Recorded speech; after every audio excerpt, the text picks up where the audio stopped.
الله الرحمن الرحيم. قصص النبيين الجزء الرابع. اليهود يحاولون التخلص. اليهود یهودیان یحاولون کوشش کوي هڅه کوي التخلص چې ځانونه خلاص کی. یهود کوشش کوي چې عیسی علیه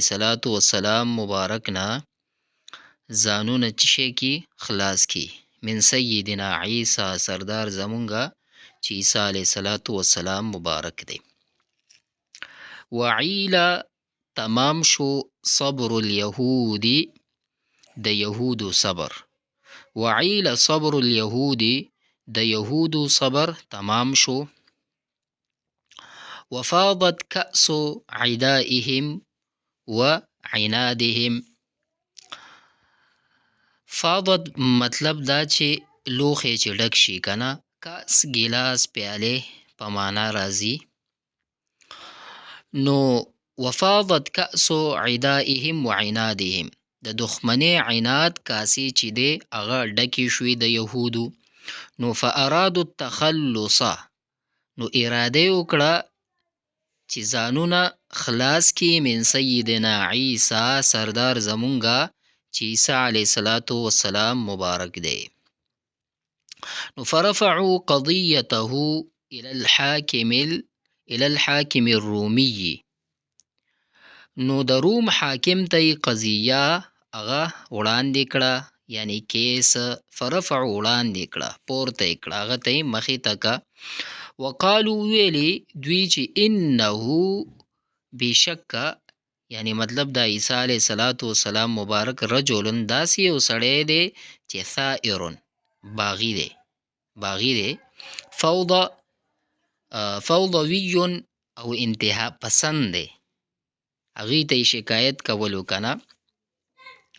او مرق من دیننا وتلی دی، مرقه وتلی دی من دیننا زمونږ د دین نه، یعنی نصرانه د ده راځي د مذهب نه جدا کیدل. نو مرقه دا وتلی دی یعنی زمونږ د دین نه جدا شوی دی، وتلی دی.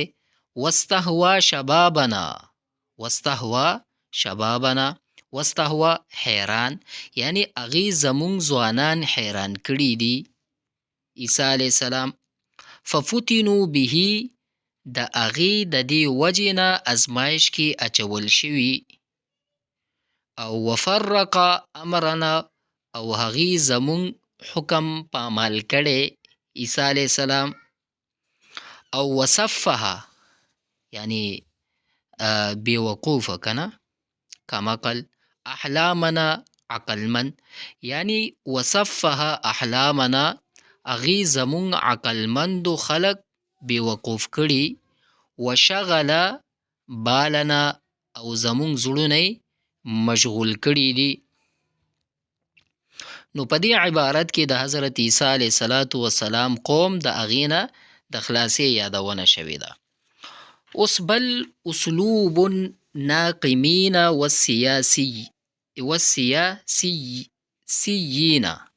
والسیاسیین. اسلوب رویه الناقمین د بدل اغستونکي، والسیاسیین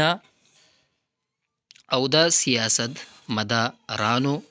یعنی د بدل اغستونکي او د سیاست مدارانو رویه. نو مکه زړه دغه دی کنه، وهو خطرن چې دوی وی چې دا خطر دی، یعنی خطر ده علی الدولت حکومت د پاره، یعنی دا عیسی علیه السلام مبارک چې دی دا خطر دی. لا یخضع لنظام،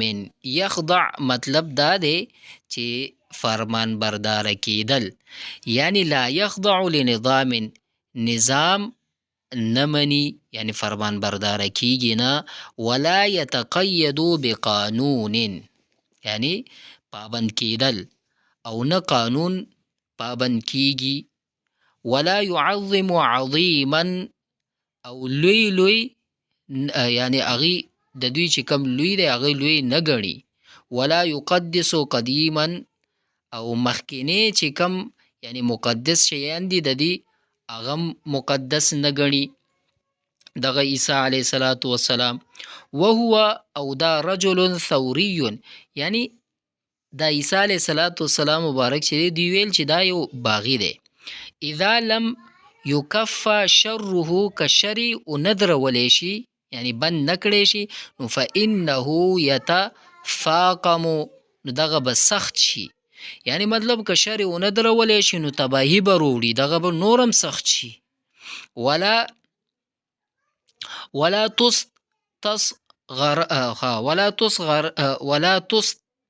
تستصغر الشرارة او شرارت هیڅ کله وړوکې مه ګڼئ مهما كانت که هر څومره وي تافهة معمولی یعنی شرارت هیڅ کله وړوکې مه ګڼئ که هر څومره کمزوری وي نو دوی یعنی بدل اغستو د سیاست د طرف نه نو په دې عبارت کې د حضرت عیسی علیه السلام د قوم سیاسی بدله اغستونکي هغه انداز بیان شوی دی او بل مکر و دهاء مکر او چل وکانا کلاما مملوءا بالمکر والدهاء او دا غوی خبرې مکر او چل نه سشیو مملوءا یعنی ډکیو بالمکر والدهاء مکر او د چلنا او مصبوغا بالصبغة السیاسیة او په سیاسی رنگ شوی وو مصبوغا کنا رنگ شوی وو بالصبغة السیاسیة په سیاسی رنگ شوی وو وکانو یعرفون او دوی پویدل چې ان الجانب الدینی چې دا دینی اړخ لا یثیر الحکام حاکمان نشي جذباتی کوله یثیر او ورسره ولا یهیجهم او نیرا پورته کوله شي فقد کان من سیاستهم نو د دوی د سیاست نه داو چې الله یتدخلو چې دی یهود په دینی فی امور الیهود الدینیه چې د یهودو په دینی امورو کې مداخلت نشي کوله فقد کان من سیاستهم الا یتدخلو فی امور اليهود فی الیهود الدینیه او د دوی د سیاست نه داو چې دوی د یهودو په دینی امورو کې مداخلت نشي کولی د عیسی علیه السلام ولذلك خلط الكلام بالسیاست نو ځکه د خبرې په سیاست کې ورګډې کړي نو په دې عبارت کې د حضرت عیسی علیه السلام د قوم مکر او هغه فریب چې کم چلی کولو هغه ذکر وشو مشکل وکان من الصعب صعب یعنی سخت یعنی وکان من الصعب او دا سخت ان يتحقق یعنی دا چې حقیقت معلوم کړي یعنی معلوم کړي الحکام حاکمان الاجانب المشرکون حقیقت الامر یعنی دا سخت و چې مشرک یعنی خواشه چې دی د کار حقیقت معلوم کړي یعنی حقیقت الامر د کار حقیقت چې دی دا ان يتحقق معلوم کی کم حکام چې دی یعنی خواوشه چې کم حاکمانو هغوی دا غوښتل چې دغه د کار د حقیقت دا معلوم کی نو وکانه من الصعب او دا سخت و او ويعرفو اغراض اليهود او هغوی پیجندل د یهودو مقاصد چې په دې کې د یهودو مقاصد چې شی دي وسبب عدائهم للمسیح نو د مسیح علیه السلام سره د دښمنی سبب باندې هم هغوی یعنی هغوی پیجندل هغوی پوه وو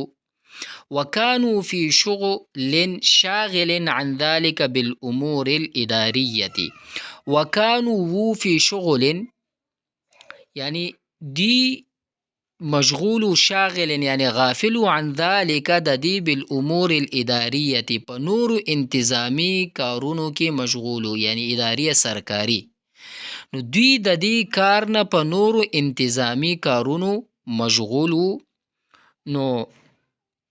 ولكن اشتد الحاح اليهود خو یهودو الحاح ټینګار چې و هغه اشتد زیات شو یعنی سخت شو زیات شو نو وطال ترددهم الیهم د دوی شکونه هم هغوی ته زیات شول نو فارادو نو اراده یې وکړه التخلص من هذه القضیة التي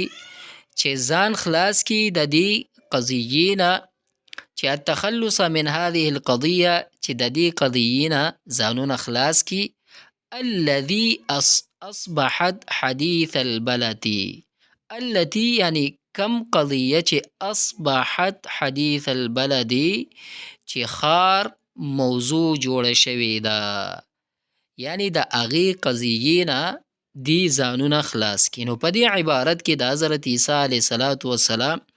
د قوم مشکل بیان کړی شوی دی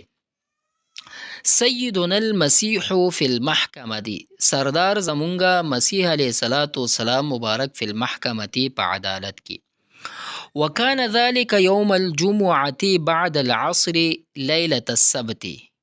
ليلة السبت یعنی د خالی شپه بعد العصر مازیګر نه پس یوم الجمعة ورځ د جمعې وکانه ذلک یعنی وکانه ذلک او دا د جمعې ورځ وه او د مازیګر نه وروستو او د خالی په شپه یعنی دا محکمه کې چې یعنی کم فیصله چې کېده وکان اليهود و یهودیان لا يعملون یعنی عمل به نه کولو شیئا هیڅ یوم السبت په ورځ د خالی یعنی یهودو به د خالی په ورځ هیڅ کار نه کولو وکان یوم عطلة او دا د چوټي ورځ وه د خالی ورځ چې دی د به چوټي وه وکف عن العمل او د کار نه به بندېدو ورځ وه یعنی کار به یې نه کولو فکانو حریصین نو دوی حریص و کل الحرص زیاد یعنی حریص زیاد حریص و علا پدی باندې چې ان یسطر الحکم چې حکم صادر کی قبل مخکی ان تغربا دا چې غروب شي شمس و نور یوم الجمعه د جمعې ورځې نو پدی باندې دوی زیاد حریص و چې علا ان یسطر الحکم قبل ان تغرب شمس یوم الجمعه چې حکم صادر شي د نور د ډوبېدو نه وروستو یعنی نور ډوبېدو نه مخکې شمس یوم الجمعه یعنی د خالی ورځې نه مخکې یعنی جمعې په ورځ نو د دوی بیا څه شی وشي ویستریح من امر المسیح د مسیح په باره کې به ځانونه څه شی کې په استراحت کې بېغمه به کړي من امر المسیح د کار د مسیح علیه السلام نه فینامو هادئ البال نو اطمینان قلب سره به دوی اوده شي آرام به وکړي ویصبحو او دوی به سبا کې ناعم البال یعنی پریشانه نشي په داسې حالت کې به دوی پریشانه به نه وي داسې حال کې به دوی سبا کې لا یزعجهم شیء یعنی ونه زوروي که نه لا یزعجهم شیء هیڅ یو شیزي ونه زوروي وقد ضاق الحاکم وقد او تحقیق سره ضاق تنگ شو الحاکم د حاکم بالقضیة ذران یعنی ډیر تنگ شو وقد ضاق الحاکم بالقضیة ذران او حاکم په دې مقدمې نه ډیر تنگ شو ولیست له فیها او نو په دې کې رغبة یعنی شوق نو رغبت نو میلان نو ولا لأمته فیها مصلحة او نخپلی او نی امت پکې څه کم مصلحت پدې کې پروت و پدې قضیه کې وقد احتشد اليهود نو یهودو دا فیصله د پاره اجتهاده مطلب دا دی یو ځای کېدل راټولېدل. یهود چې وو هغه راغونډ شوي وو لسماع الحکم یعنی د فیصلې اورېدو ته، او یهود د فیصلې اورېدو ته راغونډ شوي وو چې دغه فیصله به مونږ اورو. او دا په داسې حال کې و چې وهم بین صایح و هاتف، یعنی چا به چغې وهلې او چا به آوازونه کول د دې په منځ کې و. نو چا چغې وهلې او چا آوازونه کول. و متندرن یعنی بې عزتي ته ویل کېږي، و متحکم یعنی مذاق. نو بې عزتي کولو او مذاق به یې کولو، چغې کې دوی داسې اندازو د دې په مابین کې و. والحاکم متضایق، او حاکم چې دی هغه تنګ شو. او والوقت قصیر، او وقت چې ډیر کم و. والشمس او نور قد مالت للغروب، نور ډوبېدو خواته روانو. نو فاصدر، نو فیصله یې وکړه الحکم علیه بالقتل صلبا، نو په عیسی علیه السلام باندې په صلیب یعنی زوړندولو او وجلو فیصله وکړه، یعنی د پانسۍ فیصله ورته وکړه. نو په دې عبارت کې د حضرت عیسی علیه السلام په محکمه کې د وړاندې کېدو ذکر دی چې په محکمه کې وړاندې کو، کم د سیاست او چل مکر او فریب یې وکړ چې دی مونږ څه په چل ول باندې راګیر کړو. نو دغه ټول تاسې واورېده. نو انشاءالله په دې کې به نور د عیسی علیه السلام مبارک واقعه مکمل شوې نه ده، مخکې به نور دروس هم راځي ده.